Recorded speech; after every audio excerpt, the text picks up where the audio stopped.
And as the storm rolls through West Michigan, the National Weather Service is predicting some flooding. 24-hour News 8's Sarah Hurwitz is live in Comstock Park with how high river levels are expected to rise and where some of the problem areas might be. Sarah? Well, Brian, right here near Comstock Park is one of those spots that continues to get hit with floodwaters every year, as the waters here are already starting to overtake the road and make it difficult for some people to get back into their homes. Now, the National Weather Service does tell me that the flooding is expected to be minor, but for one man who I spoke with today, he says a couple more feet and it could flood his basement. And I got to roll up these these temporary carpets, make sure they don't get all wet. But yeah, the water, can you imagine the water being up to the ceiling here? And that's how deep it was? The water from rising levels of the Grand River is already seeping into John Lapchick's basement, but it doesn't faze him after 2013. Pure hell. It came up into the garage, came up into my breezeway.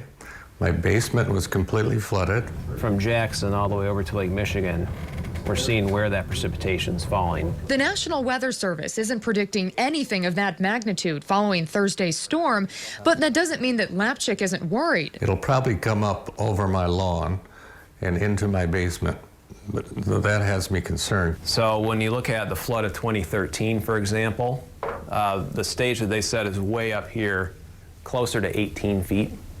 And that's when you completely flood homes out. This is the entry to the breezeway where the water came up to this. But National Weather Service meteorologist Brandon Hoving says river levels won't get anywhere near that, staying in the minor to moderate flood range, rising from about 11 feet to more than 13 feet over the weekend in Comstock Park. We are going to get some snow with this system, and it will melt. So that is something to consider. But it hasn't been a major player for us this spring. But each year, there's always these last bits of winter that sneak up before the sunshine.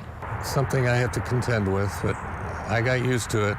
But when you told me it was coming up 2 feet, that startled me. And in Robinson Township, the National Weather Service does tell me that flood levels are expected to get to a moderate level in downtown Grand Rapids. It's expected to rise about 4 feet, but they say that is not even at the flood stage. Reporting live here near Comstock Park, Sarah Hurwitz, 24-hour News 8.